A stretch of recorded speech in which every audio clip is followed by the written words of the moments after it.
Gusto mo bang matutong gumawa ng videos na hindi shaky? Yan.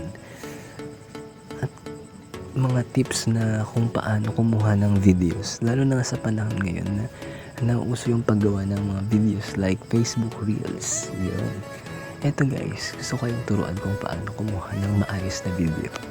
Without further ado, let's go! Ayun nga guys, ang pag-uusapan natin ay kung paano natin naayusin yung mga video na shaky.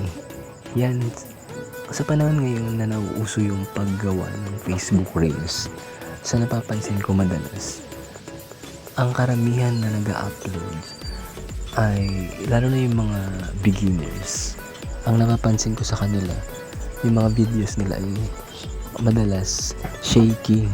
Yun yung parang hindi magandang panoorin na video. Diba? Kahit sobrang ganda ng video na pinapakita mo, tapos shaky, yun, magiging useless din yung paggawa mo ng video. Nadidistract yung nanonood kasi parang nakakahilo din. Yun. Tapos pag kukuha nyo ng video, dapat ingatan yung hindi parang pasmado yung kamay nyo.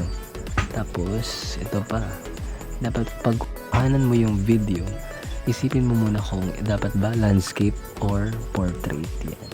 Ito guys, dapat kapag gagawa kayo ng video na like Facebook Reels, dapat yung pagkuha nyo ng video is portrait palagi. Kasi ayun yung pinaka magandang ayos or yun, yung proportion na magagawa nyo sa video. Yan, yung patayo. Yan. Tapos bago kayo magsimulang mag-video, dapat punasan palagi yung camera. Lalo na kung mapapansin yung may para siyang ambon or foggy. Yan. Tapos, eto guys, ipapakita ko sa inyo yung apps na ginagamit ko na free lang siya. So ayun nga guys, wag na nating patagalin. Yan, ipapakita ko na sa inyo kung anong apps ang ginagamit ko para makontrol natin yung pagiging shaky ng videos na ginagawa natin. At yan, kung paano ito gamitin. Let's go! Ito guys, yung ginagamit kong application. Yan. Yan ang Google Photos. Yan. Meron siyang pang stabilize. Ipapakita ko sa inyo. Yan, i-open nyo lang yung application guys, and then hanapin nyo yung video na gusto nyo i-edit para mas stabilize mo.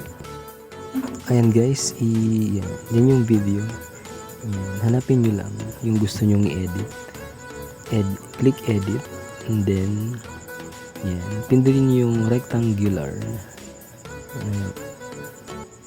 icon. Yan, nag-stabilize na siya guys, and then hihintayin nyo lang, kailangan nyo lang maghintay, depende sa haba ng video na in-edit nyo. Yan, and then save copy. Yan, madali lang naman guys. Yan. Meron din siyang ibang pang-edit meron pa din siyang ibang pang-edit kung gusto nyo i-crop, adjust, or effects. Meron din siyang iba't ibang filter, makeup, and more. Mabilis lang gamitin. Thanks for watching!